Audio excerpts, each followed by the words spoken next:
Alhamdulillahirabbil alamin. Wassalatu wassalamu ala asyrofil anbiya'i wal mursalin wa ala alihi washabihi rasulillah. Puji syukur kehadirat Allah Subhanahu wa taala yang telah memberikan kita kesehatan dan kesempatan sehingga kita dapat berkumpul di aula SD Darul Fikri ini dalam acara diseminasi aksi nyata calon guru penggerak. Salawat beserta salam tak lupa kita aturkan kepada junjungan kita Nabi Allah Muhammad Sallallahu Alaihi Wasallam. Karena berkat beliau dan para sahabatnya lah kita masih bisa merasakan alam yang penuh teknologi seperti yang kita rasakan pada saat ini. Yang terhormat Kepala Sekolah SDIT Darul Fikri Ustadz Taufik SHI, yang kami hormati CGP calon guru penggerak Ustazah Eka Safitriani SPD, serta ustaz-ustazah semua yang saya banggakan. Susunan acara diseminasi aksi nyata calon guru penggerak. Yang pertama, pembukaan. Marilah bersama-sama kita buka acara ini dengan membacakan lafaz Bismillahirrahmanirrahim. Acara yang kedua, kalam ilahi, yang akan dibacakan oleh Ustadz Riki. Kepada Ustadz Riki disilakan. Bismillahirrahmanirrahim. Assalamualaikum warahmatullahi wabarakatuh.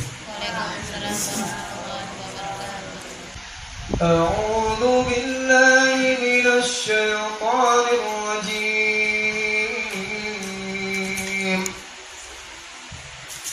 Bismillahirrahmanirrahim.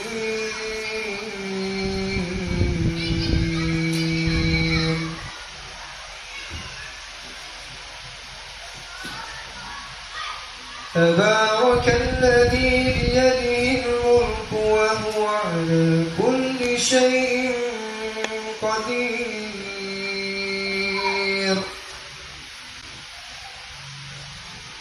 الذي خلق الموت والحياة ليبلوكم أيكم أحسن عملا وهو العزيز الغفور الذي خلق 7 سماوات طباقا صدق الله العظيم. Assalamualaikum warahmatullahi wabarakatuh.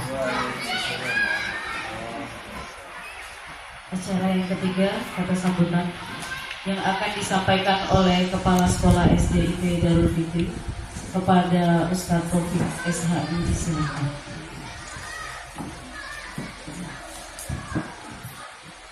Bismillahirrahmanirrahim. Assalamualaikum warahmatullahi wabarakatuh. Alhamdulillah wa syukurillah la haula wa la quwata illa billah. Allahumma shalli ala Muhammad wa ala ali Muhammad. Amma ba'du. Yang saya hormati para wakil kepala sekolah, wakil guru, kemudian humas dan ustaz-ustazah rahimahullah, serta Eka calon guru penggerak tahun 2023. Bersyukur kepada Allah Subhanahu wa taala, marilah kita bantu Allah Subhanahu wa taala atas segala nikmat yang Allah berikan kepada kita. Alhamdulillah pada hari ini kita masih diberikan segala kenikmatan yang Allah berikan, sehingga dengan nikmat yang Allah berikan itu kita semua bisa hadir di aula ini dan kegiatan kita, yaitu diseminasi aksi nyata calon guru penggerak. Mudah-mudahan apa yang kita laksanakan pada kesempatan kali ini dicatat oleh Allah Subhanahu wa taala sebagai amal ibadah dan berkah buat kita semua. Amin.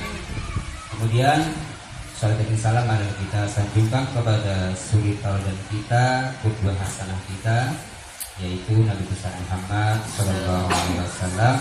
Karena berkat perjuangan beliau kita dapat mengetahui mana yang hak dan mana yang batil, mana yang salah dan mana yang benar. Ustaz-ustazah rahimahullah, pada hari ini ya kita akan melaksanakan desiminasi aksi nyata calon guru penggerak. Alhamdulillah proses daripada calon guru penggerak ini panjang ya, sekitar 6 bulanan ya pembelajaran. Nah, sebelum adanya diseminasi aksi nyata ini, tentunya calon guru penggerak itu sudah melaksanakan berbagai kegiatan-kegiatan alur-alur yang memang ya seharusnya dilakukan oleh calon guru penggerak. Maka Wassalamualaikum, calon guru penggerak ini merupakan kalau wacana ya, wacana itu merupakan sebagai tonggak pendidikan di pendidikan ya. Karena apa? Karena sebagai untuk menjadi calon kepala sekolah itu rencananya itu juga ada, ini tuh adalah nanti calon guru penggerak atau guru penggerak yang ada di sekolah itu ya. Maka dari itu kepada kawan-kawan sekalian, insya Allah setiap ada kegiatan-kegiatan calon guru penggerak ikut ya, diharapkan ikut. Karena kemarin sudah ada yang insya Allah ikut ya, itu ada Ustazah Umu, Ustazah Nurul dan Hikmatur, kemudian Ustazah Septi, Ustazah Rida ya. Itu yang mengikuti. Insya Allah kita berdoa mudah-mudahan dari kawan-kawan kita ini yang ikut tes ya, insya Allah nantinya bisa lulus menjadi calon guru penggerak. Amin ya. Dan nantinya ketika ada daftaran, ada peluang-peluang lagi, diharapkan semuanya juga harus ikut ya, semuanya harus ikut. Terlepas itu semua ya kan, kalau sudah menjadi calon guru penggerak nanti insya Allah ustazah akan banyak ilmu ya, banyak ilmu bagaimana menghadapi murid, bagaimana menyelesaikan masalah, kemudian solusinya seperti apa ya, itu nanti dipelajari di guru penggerak.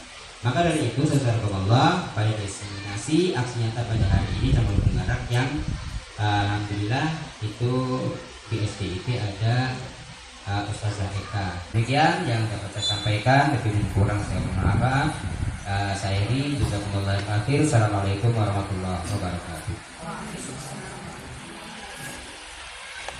Acara selanjutnya doa yang akan dibacakan oleh Ustaz Muhammad Yusuf. Pada Ustaz Yusuf disilakan.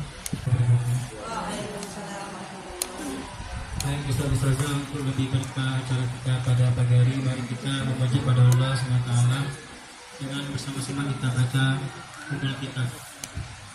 A'udzu billahi minasyaitonir rajim. Rabbana atina fid dunya hasanah wa fil akhirati hasanah wa qina adzabannar. Wassallallahu ala sayyidina Muhammadin wa ala alihi washabbihi wasallam. Subhana rabbika rabbil izzati amma yasifun. Wassalamun ala mursalin walhamdulillahi rabbil alamin.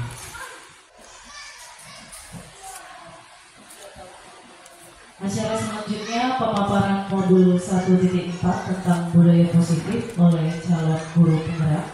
Kepada Ustazah Eka Safitriani SPD disilakan.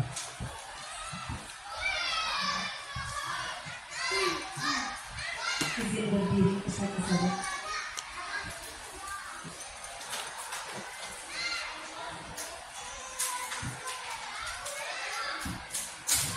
Bismillahirrahmanirrahim. Assalamualaikum warahmatullahi wabarakatuh. Alhamdulillahirrahmanirrahim. Salatu wassalamu ala asyrafil anbiya'i wal mursalin wa ala alihi washabihi ajma'in. Amin. Yang terhormat Kepala Sekolah SDIT Darul Fikri Ustaz Taufik SHI, yang kami hormati Ustazah tenaga pendidik di SDIT Darul Fikri, yang insya Allah semua dalam keadaan sehat dan dimuliakan oleh Allah Subhanahu wa Ta'ala. Amin. Puji syukur hanya milik Allah Subhanahu wa Ta'ala yang telah memberikan kita banyak sekali nikmat, terutama nikmat iman, nikmat kesehatan, dan juga nikmat kesempatan, sehingga pada pagi hari ini Ustaz-Ustazah semuanya, kita semua bisa hadir di aula ini dalam rangka desiminasi aksi nyata modul 1.4 budaya positif di SDIT Darul Fikri ini. Kemudian salawat dan salam tak lupa senantiasa kita curahkan kepada junjungan kita Nabi besar Muhammad beserta keluarga, sahabat dan kerabatnya dan seluruh umatnya sampai akhir zaman nanti, dan mudah-mudahan kita semuanya nantinya diakui oleh Nabi Muhammad sebagai umatnya dan diberikan syafaat oleh beliau di yaumil akhir nanti. Amin. Pertama, kami ucapkan terima kasih kepada SDIT Darul Fikri yang telah memfasilitasi saya selaku calon guru penggerak untuk melaksanakan diseminasi aksi nyata ini. Kemudian yang kedua, terima kasih kepada ustadz-ustadzah semua yang sudah mau untuk meluangkan waktunya melakukan diseminasi aksi nyata bersama saya di SDIT Darul Fikri ini. Mudah-mudahan apa yang saya sampaikan nantinya bisa kita lakukan bersama-sama seperti itu satu-satu saya untuk kemajuan di SDIT Darul Fikri khususnya. Baik, saya berdiri di sini bukan berarti saya itu lebih pintar mungkin dari ustadz-ustadzah semuanya. Saya yakin dan percaya ustadz-ustadzah itu sudah lebih berpengalaman lagi melaksanakan budaya-budaya positif baik di sekolah ataupun di mana saja, seperti itu ustadz-ustadzah ya. Jadi di sini tujuan saya adalah memberikan informasi kepada ustadz-ustadzah tentang apa yang sudah saya pelajari di pendidikan program guru penggerak ini, dan saya berharap nantinya akan muncul kembali kawan-kawan ya, rekan-rekan guru hebat ini yang menjadi calon guru penggerak di SDIT Darul Fikri ya. Besar harapan kami semuanya nantinya kalau ada yang mau mengikuti itu dibuka lagi nanti program guru penggerak. Besar harapan kami untuk pusat-pusatnya itu bisa ikut semua seperti itu dan bisa lulus semua, amin ya rabbal alamin.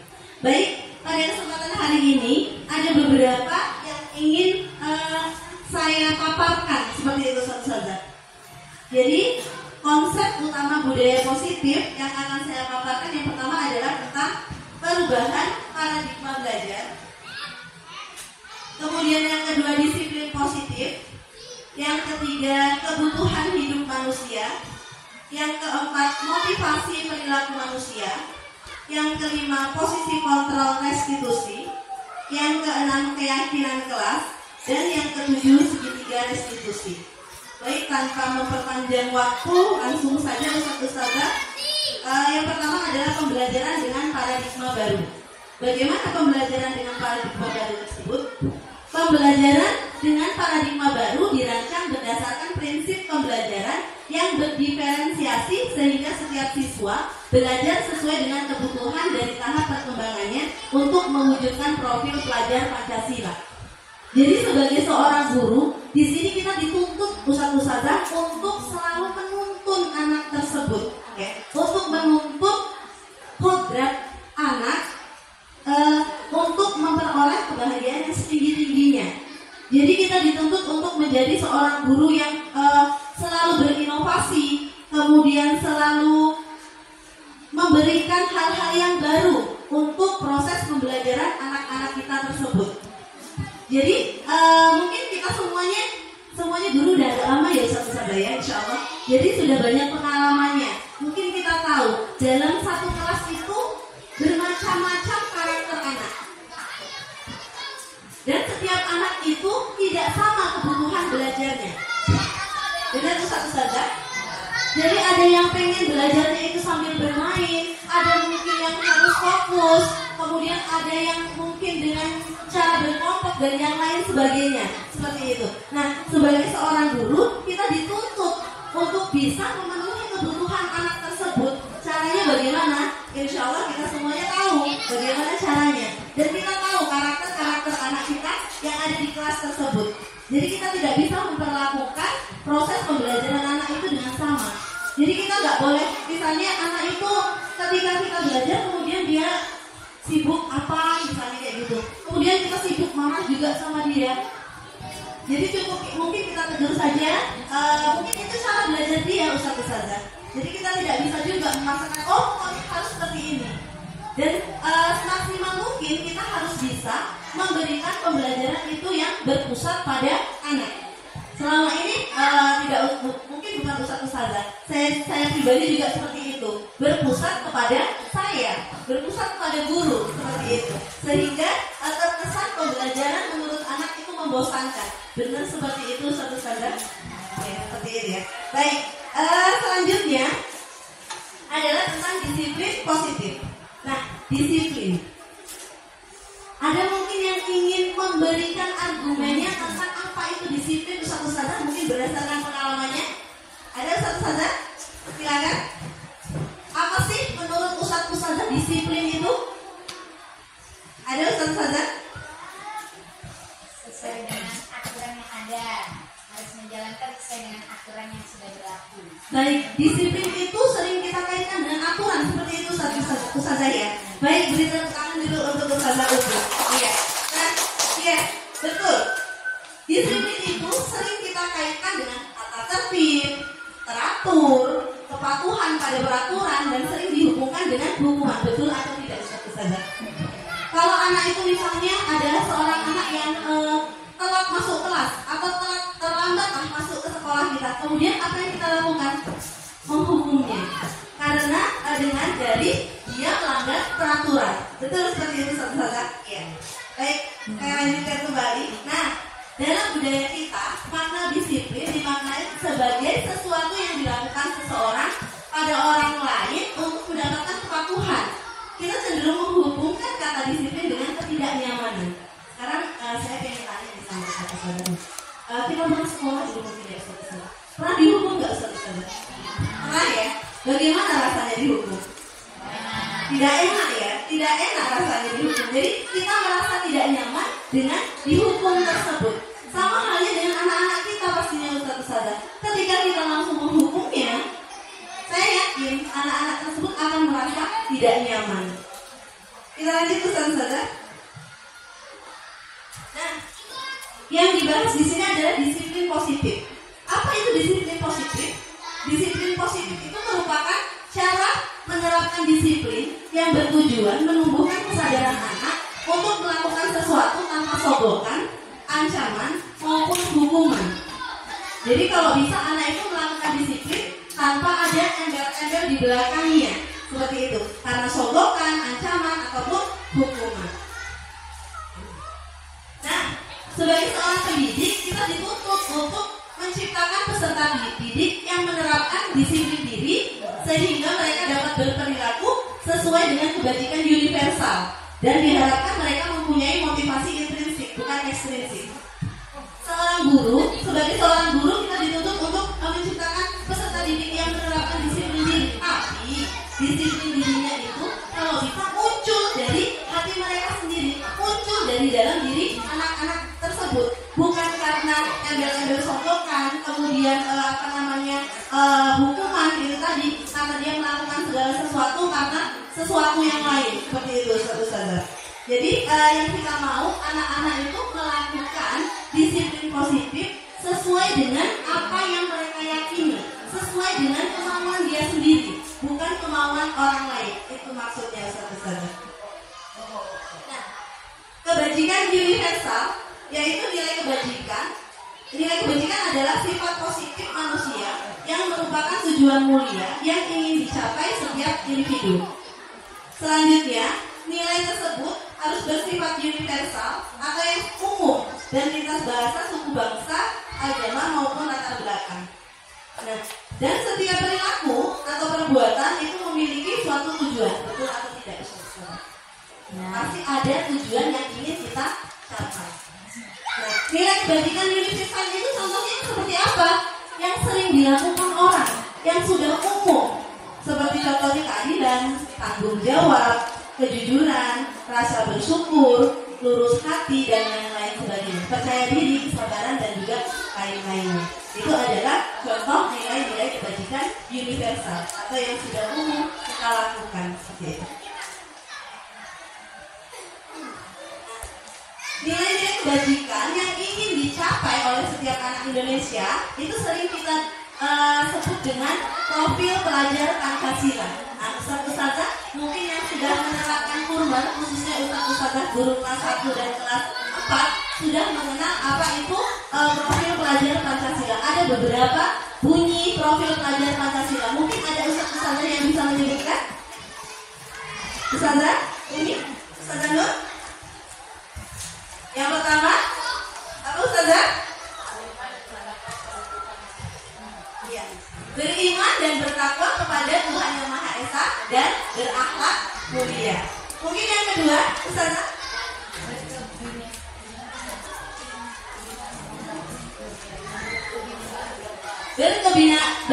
Berkebinekaan global. Yang ketiga, bergotong royong. Yang keempat, mandiri. Yang kelima, bernalar kritis. Dan yang keenam, kreatif. Ya. Jadi itulah yang ingin dicapai dalam proses pendidikan di Indonesia saat ini. Ya. Makanya pemerintah mencanangkan program pendidikan dengan kurikulum yang terbaru ini, kurikulum merdeka. Kita lanjut, Ustaz. Dalam melakukan sesuatu, kita pasti memiliki motivasi tertentu. Seperti itu satu-satu ya. Nah, jadi di sini ada motivasi perilaku manusia. Apa saja itu? Nah, apa itu motivasi? Suatu dorongan yang ada pada diri kita untuk melakukan sesuatu. Itu adalah motivasi. Setelah setiap kita melakukan sesuatu, itu pasti kita memiliki motivasi tertentu. Betul, Ustaz? Betul. Nah, ini adalah motivasi manusia yang pertama. Kenapa dia melakukan suatu tindakan atau sesuatu? Untuk menghindari ketidaknyamanan atau hukuman. Mungkin sering kita temui anak-anak kita di sekolah, ketika dia ingin menghindari ketidaknyamanan atau hukuman. Misalnya kita menerapkan aturan tidak boleh terlambat masuk ke sekolah atau harus mengerjakan PR. Kemudian dia tidak bisa atau dia terpaksa untuk terlambat. Tetapi dia punya motivasi yang ini untuk menghindari ketidaknyamanan atau hukuman. Jadi dia berusaha semaksimal mungkin untuk tidak datang terlambat lagi. Biasanya motivasi yang ini adalah tingkat terendah dari motivasi perilaku manusia. Yang selanjutnya, orang yang memiliki motivasi ini perilakunya untuk menghindari hukuman atau ketidaknyamanan. Dan selanjutnya, mereka itu tujuannya melakukan tindakan dengan motivasi ini itu adalah untuk menghindari permasalahan yang akan timbul pada diri mereka masing-masing. Dan motivasi ini bersifat eksternal. Karena dihukum itu tadi, makanya dia melakukan disiplin positif itu tadi. Tetapi yang dia lakukan bukan karena kemauan dia. Seperti itu, saudara. Yang selanjutnya yaitu untuk mendapatkan imbalan atau penghargaan dari orang lain. Mungkin sering anak-anak kita yang satu saja ya, atau mungkin kita. Jadi kita melakukan sesuatu itu untuk imbalan atau penghargaan dari orang lain. Jadi kita tidak benar-benar ingin melakukan hal-hal tersebut dari diri kita sendiri, tidak muncul dari diri kita sendiri hal-hal yang kita lakukan itu atau disiplin positif yang kita lakukan. Nah, motivasi yang ini adalah satu tingkat di atas motivasi yang pertama. Orang melakukan suatu tindakan itu untuk mendapatkan imbalan dari orang lain. Selanjutnya mereka melakukan sebuah tindakan untuk mendapatkan pujian dari orang lain. Mereka ingin menunjukkan bahwa saya ini berkualitas loh. Makanya dia melakukan hal-hal tersebut. Nah, motivasi ini juga termasuk motivasi eksternal atau yang berasal dari luar, bukan dari kesadaran dirinya masing-masing. Nah, yang terakhir adalah motivasi untuk menjadi orang yang mereka inginkan dan menghargai diri sendiri dengan nilai-nilai yang mereka percaya. Jadi mereka melakukan ini memang tidak ada pengaruh-pengaruh dari luar. Mereka ingin melakukan hal-hal ini memang dengan kesadarannya sendiri. Seperti itu satu-satu. Dan ini adalah motivasi yang membuat orang memiliki disiplin positif. Karena motivasi berperilakunya itu bersifat internal dari dalam diri sendiri. Jadi perlu juga kita tanamkan kepada anak-anak kita, ustaz-ustazah, bahwasanya dalam melakukan sesuatu itu jangan karena embel-embel di belakangnya. Jadi intinya kalau kita katakan harus ikhlas seperti itu satu-satu ya, harus ikhlas dan memang benar-benar itu berasal dari diri mereka masing-masing. Satu saja. Di sini ada contoh kasus ya. Ibu anak guru kelas 2 SD mendapatkan masalah murid-muridnya tidak bisa tertib berdiri antri di depan pintu kelas dan selalu berebutan masuk ke dalam kelas setelah jam istirahat usai. Ini tentunya sangat mengganggu proses pembelajaran di mana kelas tidak dapat mulai tepat waktu karena ibu anak sibuk menenangkan murid-muridnya untuk waktu yang cukup lama. Akhirnya Bu Anas berpikir cepat dan mengandalkan stiker bintang. Setiap murid-muridnya yang masuk kelas usai jam istirahat, Bu Anas akan mengiming-iming muridnya dengan stiker bintang. Siapa yang dapat berdiri lurus dan berbaris rapi antri di depan pintu dapat bintang dari Bu Anas.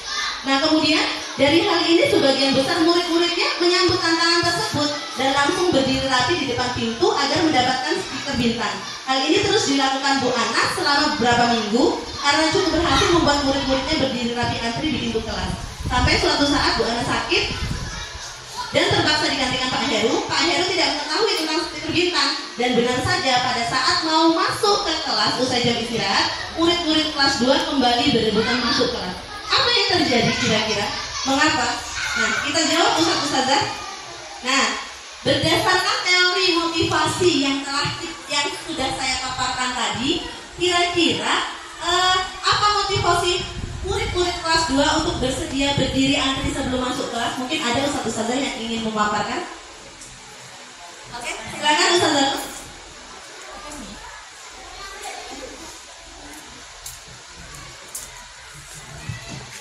Terima kasih. Saya coba menjawab ya sedikit.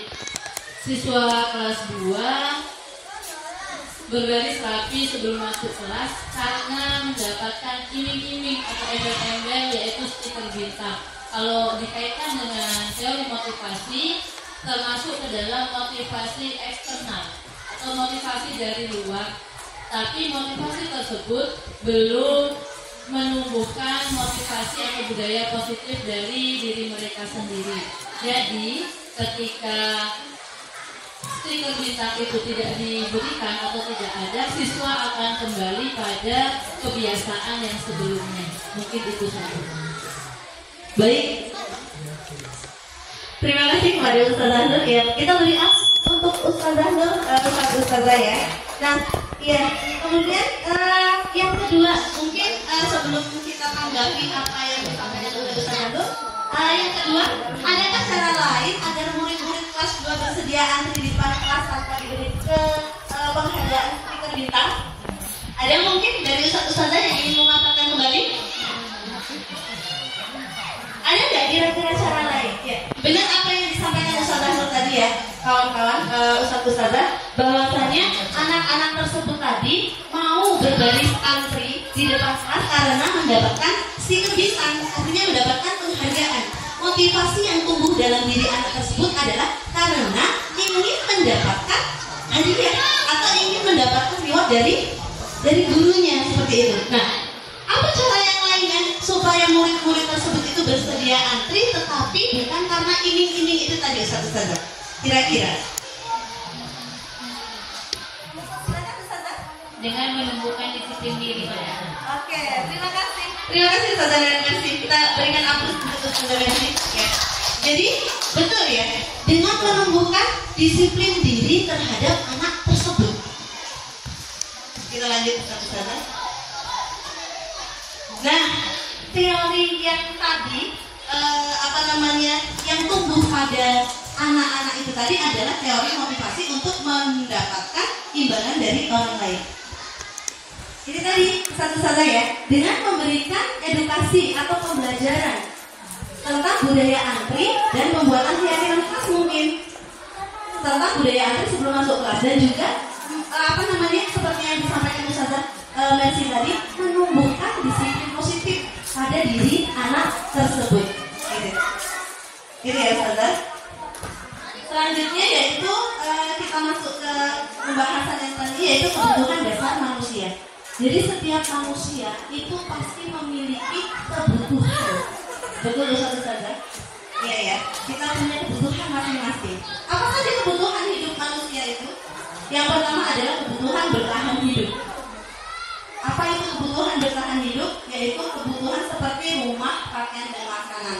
Mungkin kalau dalam istilah IPS-nya itu sandang, pangan, papan, seperti itu satu saja. Dan itu sangat kita butuhkan, dibutuhkan oleh manusia. Yang selanjutnya apa? Kasih sayang dan rasa diterima. Mungkin ada kalanya ketika kita di kelas, anak kita itu ada yang selalu caper-caper kayak gitu kan. Mungkin dia tuh kurang kasih sayang di rumah atau seperti apa, makanya ngelendot-ngelendot kita, nempel-nempel sama kita, minta kasih sayang lah intinya sama kita. Nah, jadi kalau misalnya ada anak yang seperti itu, kita tidak boleh juga langsung merasa risih atau tidak nyaman kemudian kita usir dan yang lain sebagainya. Sadar karena apa? Itu memang salah satu kebutuhan yang dibutuhkan oleh manusia. Nah, ini merupakan kebutuhan psikologis. Dia ingin menerima kasih sayang dan menjadi bagian dalam suatu kelompok, misalnya seperti itu. Jadi dia caper aja kerjaannya kayak gitu. Jadi memang mungkin kita pernah menemui satu saja ya di sekolah, di kelas kita seperti itu, anak-anak yang seperti itu. Jangan kita langsung marah karena memang itu menjadi kebutuhan mereka. Memang itu adalah bagian dari kebutuhan manusia. Yang selanjutnya, kebutuhan penguasaan atau kebutuhan pengakuan atas kemampuan. Nah, mungkin pernah di kelas kita ada anak yang hobinya misalnya menggambar atau apa, kemudian dia itu menunjukkan pada kita, Ustazah ini loh, saya itu bisa menggambar ini. Itu tujuannya apa? Karena dia itu pengen merasa dihargai, pengen merasa kita akui bahwa dia itu punya kemampuan. Seperti itu Ustazah. Atau mungkin kalau pas kita lagi menerangkan pembelajaran tentang dia pengen maju ke depan. Ada ya Ustazah yang seperti itu ya, pengen maju ke depan, kemudian dia ingin menunjukkan bahwasannya dia itu bisa. Dan itu jangan sampai kita larang Ustazah, karena memang itu adalah cara dia memenuhi kebutuhan penguasaan itu tadi. Yang selanjutnya yaitu kebebasan, kebutuhan akan pilihan, kebutuhan akan kemandirian. Dia itu memiliki kebutuhan kebebasan, kebutuhan akan pilihan dalam pembelajaran juga misalnya Ustazah. Mungkin kita sering melakukan pembelajaran itu berdasarkan teacher center atau berpusat pada guru. Ya, kita tidak memberikan kebebasan kepada anak untuk mereka itu belajar maunya dengan cara apa. Karena itu merupakan salah satu kebutuhan yang harus mereka dapatkan, yang memang ada pada diri manusia, sehingga mereka menuntut untuk bisa memenuhi kebutuhan kebebasan itu tersebut. Yang terakhir yaitu kebutuhan kesenangan, kebutuhan untuk merasa senang, untuk mencari kesenangan, bermain dan tertawa. Mungkin ada kalanya Ustazah pengalaman kita di sekolah, di kelas kita, kalau kita mau ngajar, kemudian anak itu masih mau bermain terus. Kalau dulu saya selalu memaksa, pokoknya sudah selesai bermainnya kayak gitu. Tetapi apa? Pada kenyataannya ketika kita memberikan pembelajaran, anak tersebut tidak fokus karena pikirannya masih main itu tadi. Jadi pernah suatu ketika saya coba selesai istirahat, mereka Ustazah masih mau main kayak gini. Akhirnya saya kasih waktu, memang masih saya kasih waktu. Oke, Ustazah kasih waktu 5 menit cukup? Ya Ustazah, katanya seperti itu. Dan setelah 5 menit kita ingatkan kembali, sudah selesai waktu bermainnya anak Ustazah. Akhirnya apa? Baik, mereka langsung duduk, kemudian dimulai pembelajaran dan alhamdulillah mereka bisa fokus seperti itu. Dan lebih senang lagi biasanya anak-anak itu Ustazah, pengalaman di kelas anak-anak itu paling suka diajak belajar sambil bermain. Jadi kalau belajarnya dengan teknik bermain, Masya Allah, mereka senang sekali. Mungkin Ustazah juga pernah melakukan hal yang sama seperti itu Ustazah ya, melakukan teknik pembelajaran dengan cara permainan. Selanjutnya yaitu posisi kontrol restitusi. Apa saja posisi kontrol kita sebagai seorang guru?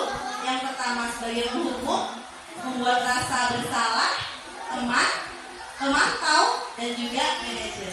Pertanyaannya, kira-kira ada di posisi mana? Gimana Ustazah? Menghukum Ustazah ya. Seringnya kita menjadi melakukan posisi kontrol sebagai seorang penghukum. Kita bahas Ustazah. Nah, di sini ada studi kasus seperti itu ya. Jadi ini di sini bercerita tentang IPA yang kurang menguasai pembelajaran matematika, sehingga pada saat pembelajaran tersebut dia lebih banyak berdiam diri atau menggambar di buku pelajaran. Nah, kemudian sebagai guru matematika Pak Seno menanyakan pertanyaan IPA kemudian IPA menjadi gugup dan sengaja menjatuhkan tasnya dari kursi.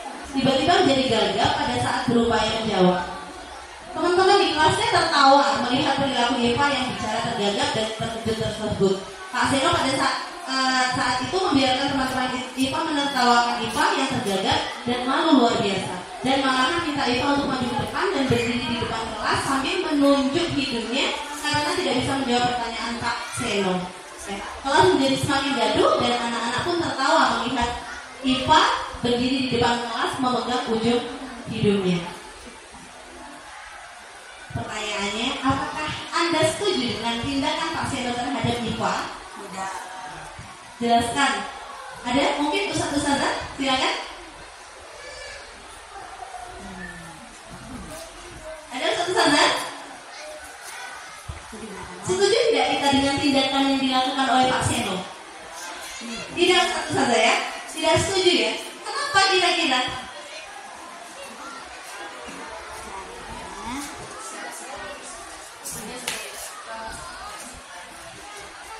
Baik ya, kata Ustazah Yuli, dia sudah tidak suka matematika itu tadi, kemudian dia tambah dihukum. Jadi apa yang akan timbul di hatinya? Dia makin tidak suka dengan pembelajaran matematika tersebut. Begitu Ustazah Yuli ya. Oke, temukan Ustazah Yuli, Ustazah. Nah, menurut Anda tindakan Pak Seno terhadap IPA adalah sebuah hukuman atau konsekuensi, Ustazah? Hukuman ya? Iya, hukuman. Kenapa? Karena apa yang dilakukan Pak Seno tersebut membebani, semakin membuat IPA itu terbebani dengan belajar matematika tersebut. Itu Ustazah ya. Nah, di sini ada hukuman dan konsekuensi. Jadi hukuman itu merupakan identitas gagal. Ciri-cirinya kenapa? Sesuatu yang menyakitkan harus terjadi, tidak nyaman untuk murid karena untuk jangka waktu yang panjang, dan korban mendapat keadilan, murid dan anak tersakiti dan yang lain sebagainya. Jadi ketika kita memberikan hukuman kepada anak-anak, itu adalah identitas gagal. Ya. Kemudian apa yang akan terjadi? Murid bisa jadi membenci kita atau peraturan yang kita buat, seperti itu. Kemudian di sini ada identitas sukses untuk membuat anak itu menerapkan hukum disiplin positif, yaitu dengan cara konsekuensi atau restitusi. Ya. Jadi yang kita bahas hukuman dan konsekuensi dulu satu-satu. Jadi kalau di konsekuensi, sesuatu yang harus terjadi tidak nyaman untuk murid, tetapi jangka waktunya tidak panjang atau pendek seperti itu. Kemudian tetap dengan konsekuensi murid itu dibuat tidak nyaman dengan apa yang dilakukan tersebut. Kemudian tetapi murid nanti bisa menghormati peraturan juga, seperti itu. Itu perbedaan antara hukuman dan konsekuensi. Nah, hukuman itu bersifat tidak terencana atau tiba-tiba. Mungkin sering Ustazah kita melakukan di kelas seperti itu ya. Ketika ada anak yang tidak mengerjakan PR, kemudian langsung kita panggil atau kita hukuman seragam kalau kita ya Ustazah ya. Nah, itu hukuman. Tapi biasanya hukuman itu bersifat menyakiti. Mungkin ada di antara kita yang masih memperlakukan anak misalnya terlambat ataupun tidak mengerjakan PR, kita ikut dengan kita suruh mereka itu berlari keliling lapangan atau berdiri di depan kelas seperti itu. Mudah-mudahan tidak ada lagi ya Ustazah. Itu merupakan hukuman. Anak-anak akan menjadi tersakiti seperti itu dengan apa yang kita lakukan. Kemudian kalau konsekuensi itu sudah terencana, jadi sudah disepakati. Nanti kalau kalian tidak mengerjakan PR, maka kalian akan disuruh tinggal di dalam kelas. Misalnya seperti itu. Waktu istirahat nggak jatah istirahat. Nah, itu bukan merupakan hukuman Ustaz, tapi itu konsekuensi atau hal yang harus diterima anak karena dia tidak mengerjakan PR. Nah, selanjutnya ini penerapan posisi kontrol. Ada penghukum. Kalau sebagai seorang penghukum biasanya kalau ada anak yang melanggar aturan sekolah, kemudian langsung kita hukum. Silakan kalian keliling lapangan atau silakan berdiri di depan tiang bendera untuk hormat dengan tiang bendera. Seperti itu merupakan hukuman Ustaz. Kemudian yang selanjutnya membuat rasa bersalah. Nah, ini mungkin sering juga dilakukan.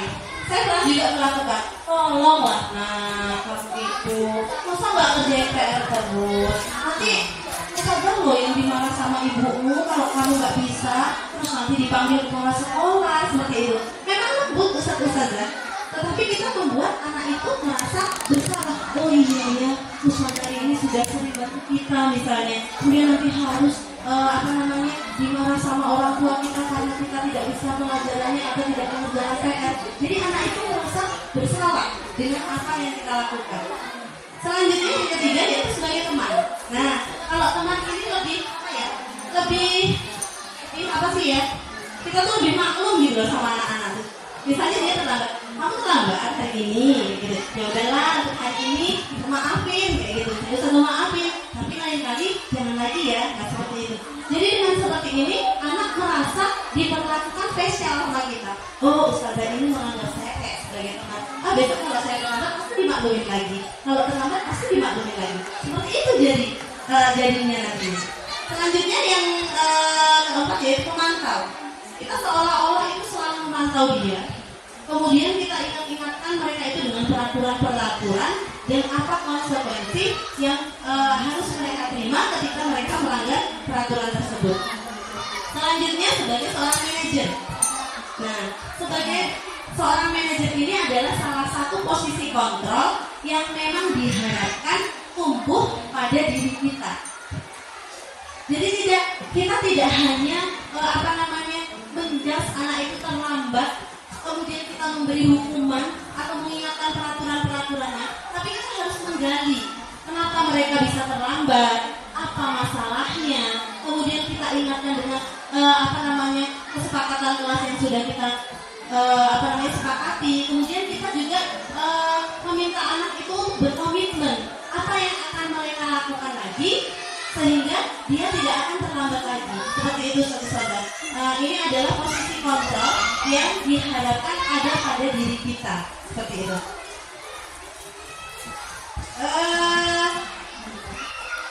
Yang selanjutnya yaitu keyakinan kelas. Nah, sebelum kita membahas untuk keyakinan kelas, Ustazah, mengapa kita memiliki peraturan tentang penggunaan helm pada saat mengendari kendaraan roda 2 atau motor? Jawabannya apa Ustazah? Kalau menurut saya, sepakat nggak Ustazah? Kalau misalnya jawabannya salah satunya yaitu keselamatan, dan jawabannya lainnya mungkin biar nggak ditilang polisi gitu. Ya Ustazah ya. Kita meyakini Ustazah bahwasanya ketika kita berkendaraan atau memakai motor, kemudian kita memakai helm itu tujuannya untuk keselamatan kita. Sepakat Ustazah? Sepakat ya. Selanjutnya yang kedua, mengapa kita memiliki peraturan tentang penggunaan masker dan mencuci tangan setiap saat? Sepakat nggak Ustazah? Untuk kesehatan atau untuk menghindari adanya kuman-kuman di tubuh kita. Ya Ustazah ya, sepakat ya. Nah, nilai-nilai keselamatan dan kesehatan inilah yang kita sebut satu keyakinan. Kita yakin, kita percaya bahwasanya kalau pakai helm nanti kita seenggaknya kalau pas memang kita jatuh, cedera kita tidak terlalu parah di kepala kita. Kemudian kalau pas kita mencuci tangan atau memakai masker tadi juga kita bisa terhindar dari penyakit seperti itu. Kita meyakini hal tersebut. Nah, apa bedanya keyakinan kelas dan peraturan kelas? Keyakinan kelas itu merupakan pernyataan yang dibuat berdasarkan kesepakatan universal yang mudah diingat, dipahami dan harus dilaksanakan di kelas. Jadi bukan dari kita saja. Memang kita itu ajak anak-anak kita untuk membuat suatu kesepakatan di dalam kelas yang memang juga tidak boleh dilanggar. Tetapi ketika kita membuatnya dengan keyakinan kelas ini tadi, kita akan sama-sama legowo seperti itu. agak beda dengan peraturan kelas. Kalau peraturan kelas itu apa? Ustazah, pernyataan yang kita buat, yang guru buat dan harus dilakukan oleh anak. Imbasnya apa Ustazah? Bisa jadi anak-anak tersebut melakukan hal peraturan kelas itu dengan tidak ikhlas, seperti itu, dengan tidak berdasarkan nilai-nilai internal yang ada di dalam dirinya, seperti itu, bukan karena motivasi internal itu tadi, karena memang sudah ditentukan oleh guru. Tetapi kalau keyakinan kelas itu biasanya anak lebih, oh iya ini kan sudah kita sepakati bersama. Jadi kalau kita sampai melanggar, maka apa? Kita masa nggak malu dengan apa yang sudah kita sepakati tapi kita langgar. Biasanya anak akan cenderung seperti itu. Selanjutnya, mengapa keyakinan kelas bukan peraturan kelas? Nah, kalau dengan keyakinan kelas, seseorang itu akan lebih bergerak dan bersemangat menjalankan keyakinannya daripada sekadar mengikuti serangkaian peraturan tertulis yang sudah kita buat itu tadi.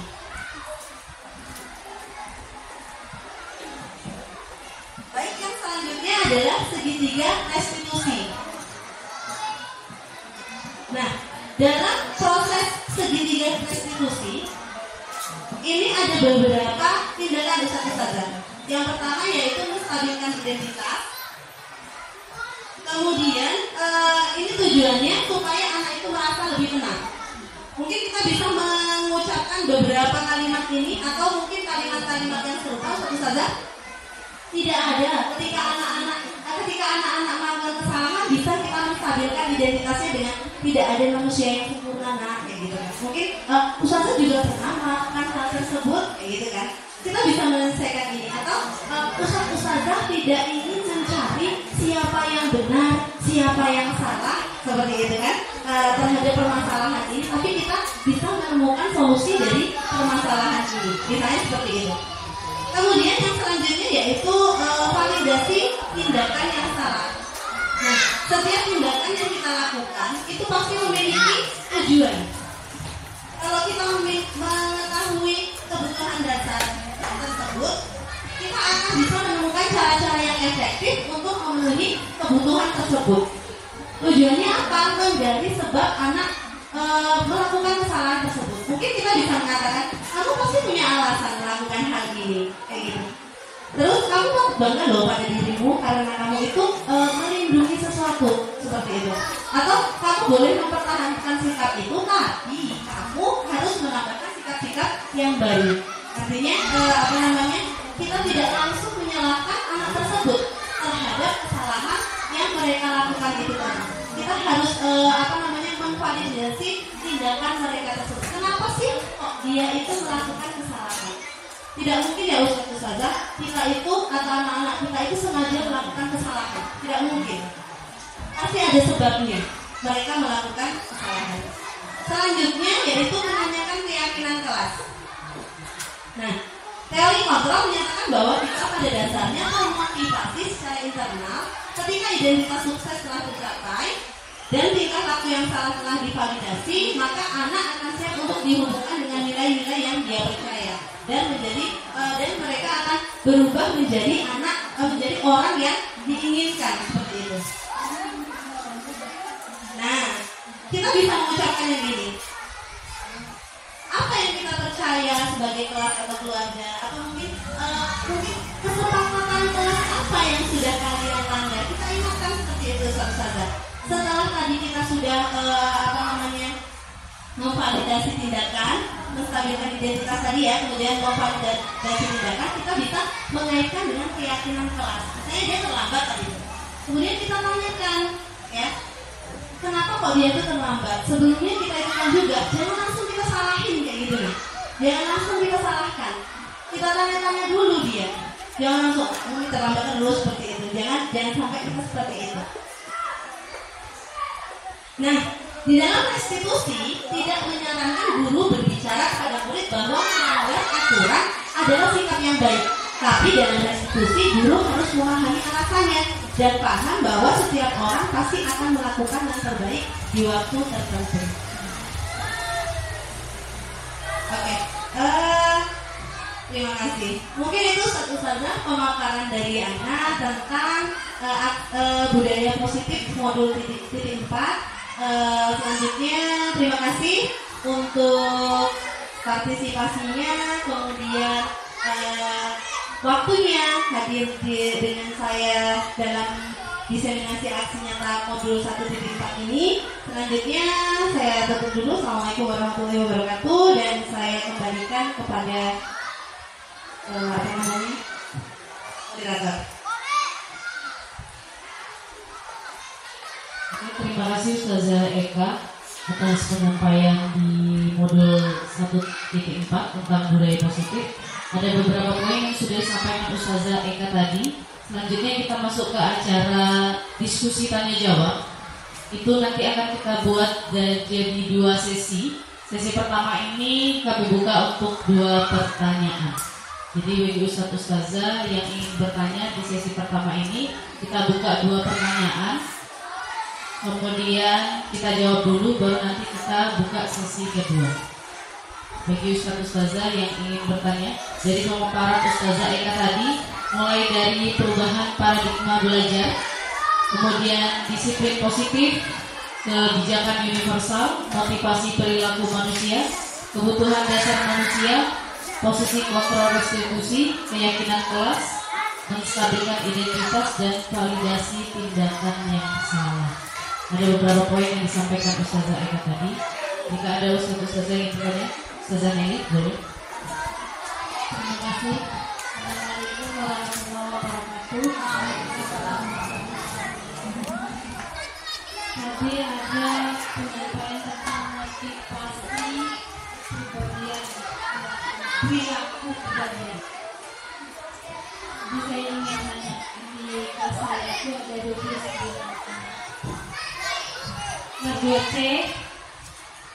Ada satu anak aulad, inisialnya A ya. Dia ini punya kepribadian gimana ya? Kalau saya dilihat seharian itu cengeng ya, marah ya, malas nulis ya, suka ganggu orang ya. Kalau dibalas ngomong, dan ngomong itu sampai gulung-gulung di lantai. Dan ada satu kelebihannya, dia apa ya, kalau sudah berakal itu tersisa baunya. Jadi kami tiap hari di kelas tuh aromanya kayak di WC lah. Tapi selalu saya sama anak-anak itu, kalau semester 1 kemarin itu kawannya selalu protes, kapan lah berakhir kayak gini nih. Di semester 2 ini alhamdulillah enggak lagi protes, cuma memang duduknya saya pisahkan oleh-oleh anak-anak. Sempat saya curhat sama orang tuanya, kata ibunya, saya juga kewalahan ini, gak serah lah mau diapain, mau dibubuk juga sama bapak. Saya tanya sama wali kelasnya yang dulu, katanya memang saya itulah Zak. Terus kalau ibunya itu enak yang ngajak ngomong, kalau bapaknya itu pernah kami mau curhat sama bapaknya pas dia jadi anaknya, setuju betul katanya. Jadi depan kami itu anak itu dijewer, dibuk, nambah, naas lah katanya. Jadi serba bingung juga ini, melapor ibunya dan menyerah.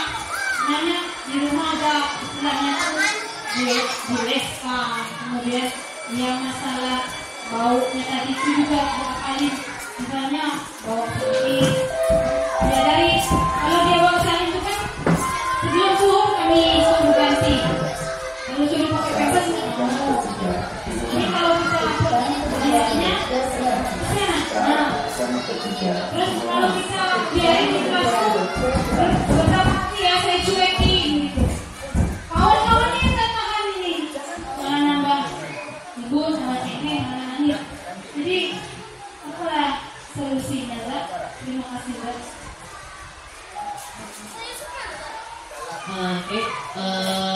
Pertanyaan dari Ustazah Nelly coba saya simpulkan bahwa pertanyaan itu bagaimana di motivasi perilaku manusia tadi ada tentang kesadaran diri. Bagaimana menumbuhkan kesadaran diri dari anak tersebut yang dengan ciri-ciri yang sudah Ustazah Nelly jelaskan tadi. Benar Ustazah Nelly? Kita pertanyaan kedua dulu ya Ustazah. Pertanyaan kedua. Bagi Ustazah yang ingin bertanya atau ada? Ya boleh Ustazah Mercy.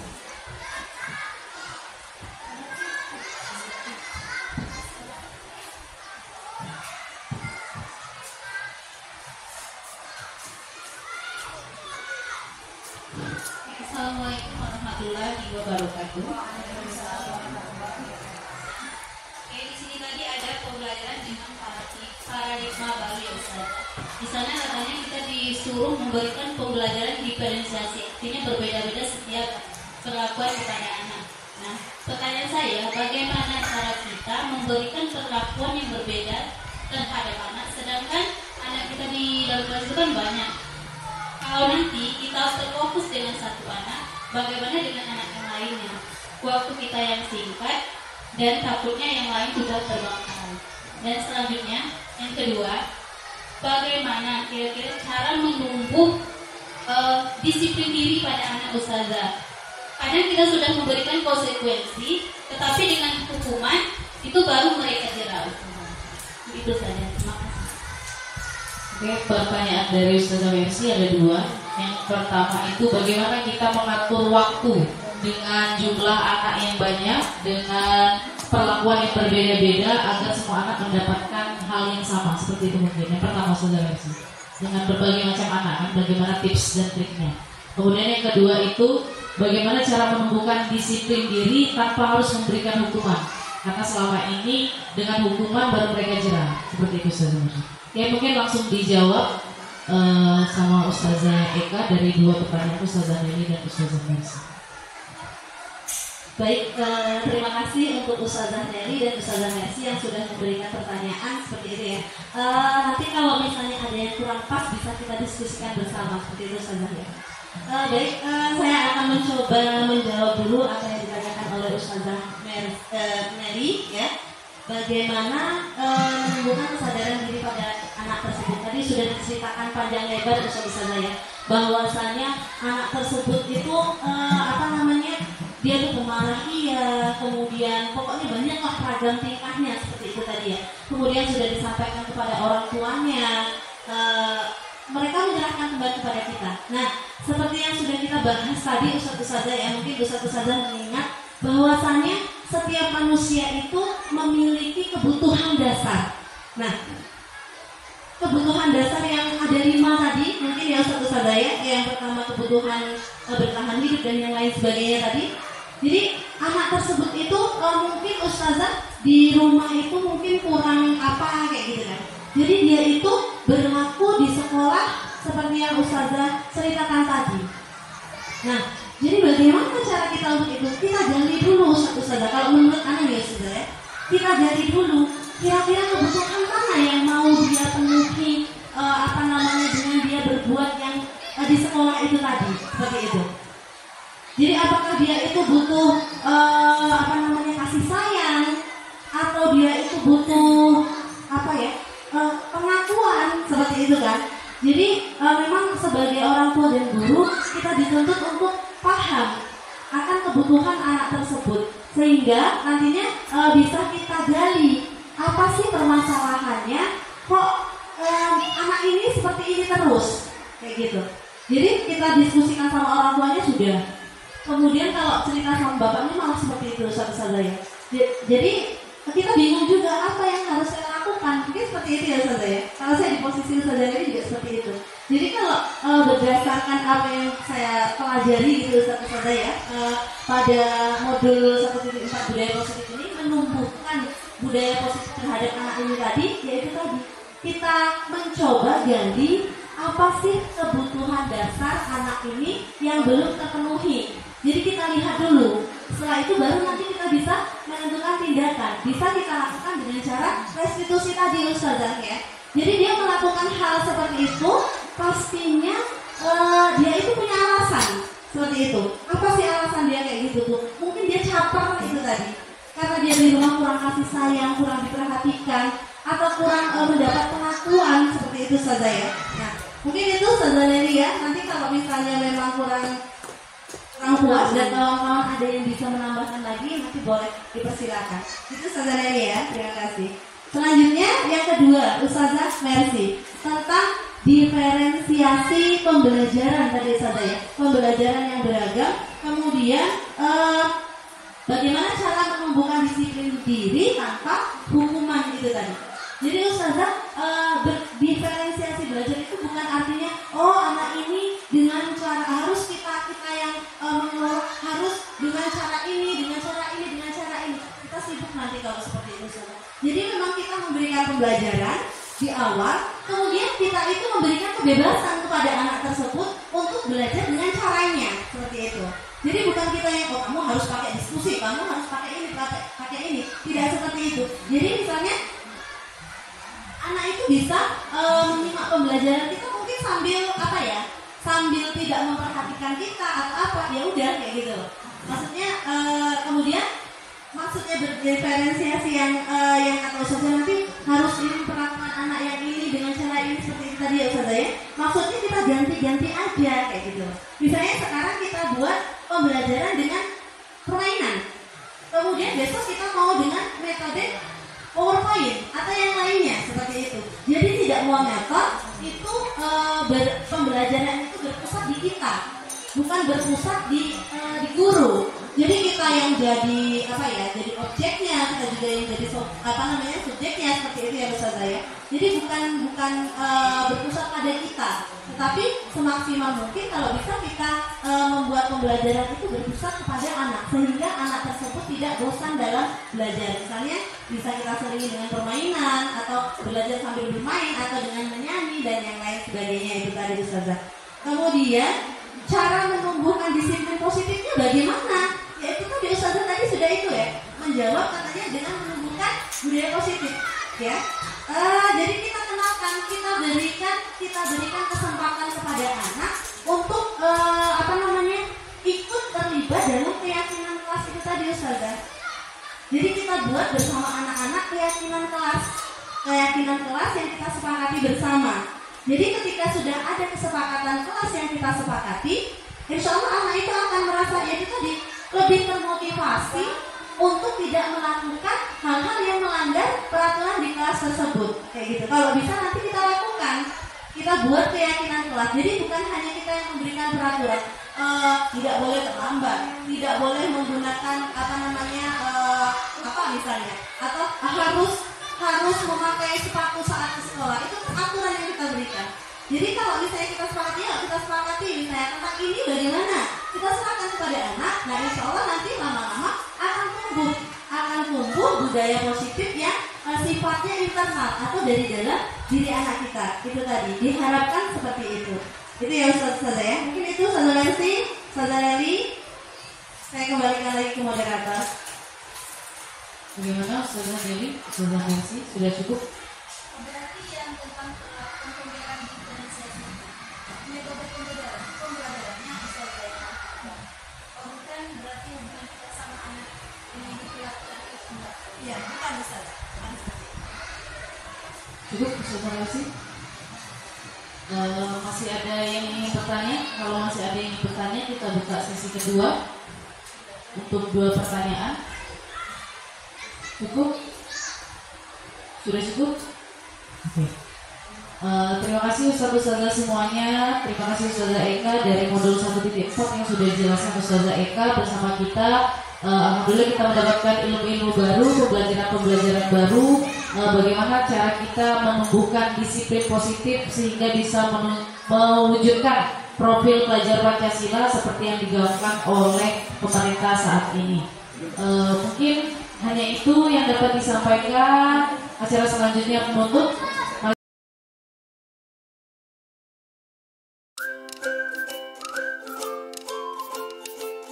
Assalamualaikum warahmatullahi wabarakatuh. Perkenalkan, saya Nur Hasanah, salah satu guru dari SDIT Darul Fikri Bengkulu Utara.